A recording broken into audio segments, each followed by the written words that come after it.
Inscriptions show that Amenhotep I followed his father's policies and modeled himself after him as a warrior monarch, but he most likely only commanded battles in Nubia.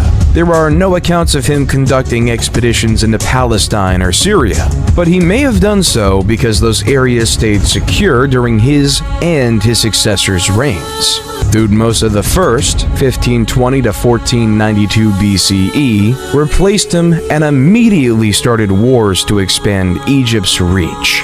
Thutmose I put down a revolt in Nubia that erupted soon after assuming the throne, personally murdering the Nubian monarch and suspending his corpse from the prow of his ship as a caution to other rebels. He then extended Egypt's control over Nubia further south before shifting his focus to Palestine and Syria. He expanded Thebes' famous Temple of Karnak and built numerous other temples and structures throughout Egypt. Thutmose II, 1492 to 1479 BCE, succeeded him, but little is known about his rule because he was quickly eclipsed by his more potent half-sister, Hatshepsut. Hatshepsut, 1479 to 1458 BCE, was one of the most potent and effective New Kingdom rulers. Thutmose II had one child with her, and he had another with a minor woman, Thutmose III, whom he named as his successor, 1458 to 1425 BCE. Following Thutmose II's death, Hatshepsut was appointed regent of Egypt and officially co-ruled with Thutmose III. The papyri fragments are notes of an overseer named Mera. He documents every step of his workers and everything they bring from Tura to Giza. But what can the numbers tell us? Basically, all that infrastructure for developing these giant pyramids, it's like the US freeway system or the space program. All that infrastructure was now used for the country as a whole. The accounting, the coordination of the different governorate. The infrastructure is more important for its own right to sustain Egypt as now a sophisticated civilization. Pyramid building also boosts technical development. New types of ships are needed to transport materials. Via the Nile, they carry their freight from Tura to Giza every 4 to 5 days. They can also navigate the shallow canals that only carry water during the Nile flood. This allows blocks of stones weighing tons to be brought close to the pyramid. Yet how were the Egyptians able to handle the huge blocks?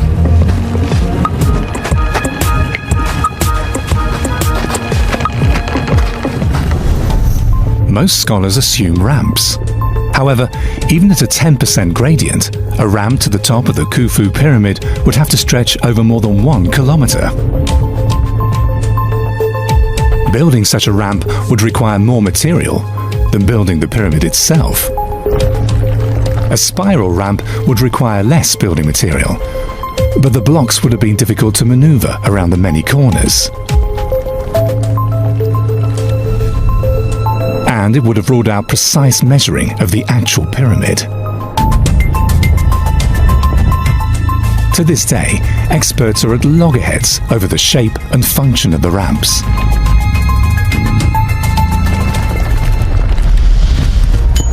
Who actually built the pyramids was long considered a mystery. Was the work done by slaves, as is handed down by the Greek historian Herodotus? Archaeological finds bring light into the darkness here as well. Close to the pyramids, archaeologists have found a residential settlement of craftsmen. And their nearby cemetery shows they were not slaves, as there is no life after death for slaves. They must have been workers in the service of the king.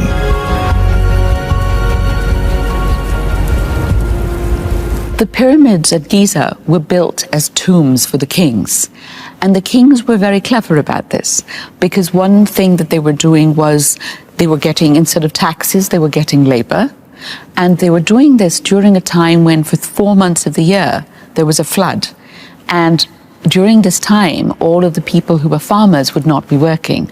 So this was a way of uniting them and also keeping them away from the inns and the coffee houses or whatever, so that they wouldn't be sitting there drinking their beer and saying, ooh, the government's bad. Instead, they were working as a group. It was sort of a team-building effort, and in this case, it was nation-building, perhaps the first nation-building effort ever made.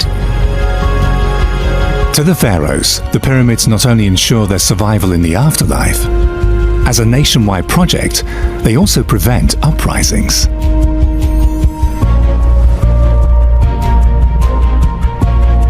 Since, in addition to burial places near the pharaoh, the workers receive good pay.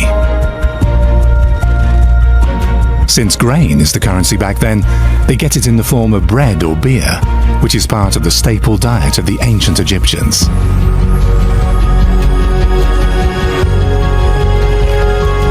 And to ensure their ability to work, there is first-class medical care. We know that some of them suffered from accidents because they had broken bones that have been set by the doctor, and other things that happened because you could see they had problems with their backs because they were carrying heavy loads. The Egyptians already knew about the healing power of many plants, like frankincense for pain, aloe vera for skin diseases, or pomegranate against tapeworms. Even the antibiotic effect of honey is known to them.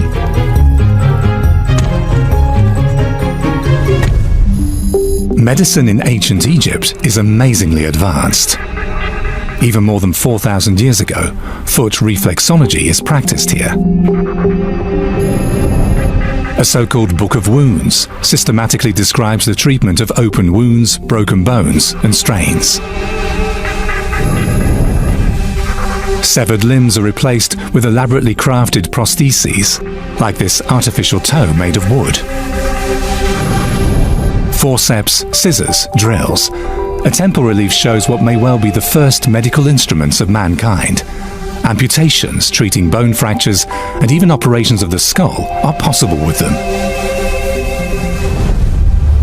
The large-scale pyramid project unites the entire country.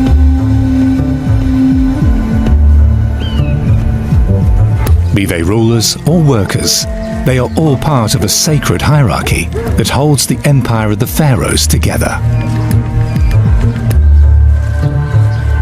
At the top is the pharaoh. Below him, priests, ministers, and generals. Then there are the scribes and officials. On the lowest level, workers and peasants. Each has a fixed place in a fixed order, like the stones of a pyramid. Any pharaoh's task is to maintain this order, in this world as in the hereafter. The pyramid is therefore more than just his tomb. It's also the place of his resurrection. Therefore, a pharaoh cannot afford to be late in building it. Once a king ascended the throne, the tomb started to be built immediately. And it is interesting because, of course, some kings reigned for a very long time and others for quite a short time. So you never knew how long you were going to live. So you would probably start building as soon as possible and maybe hope that it got done, or most of it got done, before you died. After a long reign of at least 23 years, King Khufu dies. In a solemn procession, the priests carry him into the pyramid. Inside, everything is carefully prepared. The way leads through the great gallery made of limestone. At the end of the passage, which is almost 47 meters long and about 9 meters high, the procession reaches the burial chamber. There, the granite sarcophagus of the king is already waiting. To keep out grave robbers, the entrance is closed with 3 granite blocks, weighing 2.5 tons each. Traces of the pulleys and guide ropes for the blocks can still be found in the 4-metre-high pitfall chamber. Yet how could workers move the heavy blocks with such simple tools? With a 1-to-1 scale replica of the chamber, researchers at the University of Kassel, Germany, put the contraption to the test. The secret is hemp ropes. They're ingeniously looped around the drop stones and the round beams. Then sufficient friction is created between them. It's supposed to slow down the blocks as they are lowered, and indeed, they can be moved surprisingly easily by just 2 people. However, this safety system did not help.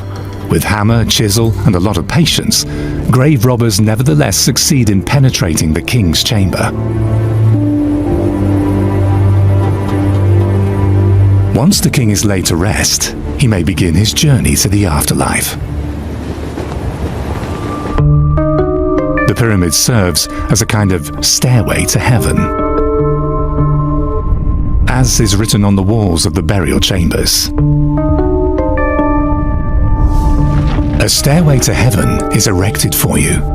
May the heavens make the sun's rays strong for you, so that you may ascend as the eye of Ra, the sun god.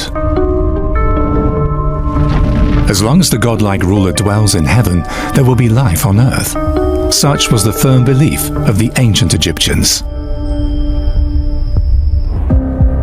The building of the pyramids isn't merely a great moment in the history of mankind. But of course, life isn't always a party, and people fall on hard times. This fragment begins with a story of a breakup. Hesisu Nebef divorced the Lady Hell. And then it goes on to record a heartwarming story of support from its anonymous author. He seems to have wanted to look after this Lady Hell. And so the text goes on, and it says that the author of this spent 3 years giving 1 measure of emmer wheat to Hell every month. But it doesn't end there. So she gives to the author here a sash, so a piece of clothing. And she says in this line here to offer it at the riverbank. The riverbank is where the market was, right? And she says that she'd like 1 measure of emmer wheat for it. But no one wanted it. Oh. So yeah, the text goes on to say that the author tried to offer it down at the riverbank, but he gives a customer review. It's right here. 1 word, bean, which means bad. Oh, Yeah. So it wasn't even worth 1 measure of emmer. So that is sad, but the author's such a good egg that he says that he buys it off of her for well over the market value of this thing that wasn't even worth 1 measure in the first place anyway. Nice guy. Pity we don't know his name. Yeah, it's a real shame. It's a real shame. But at least we have his words. One of the many voices from Deir el Medina, which still speak to us across 3,000 years of history, telling us of the highs and lows of lives, familiar to us even today. For most people, the New Kingdom had been an age of plenty. But it wasn't to last. The golden era of wealthy pharaohs was becoming ever more superficial.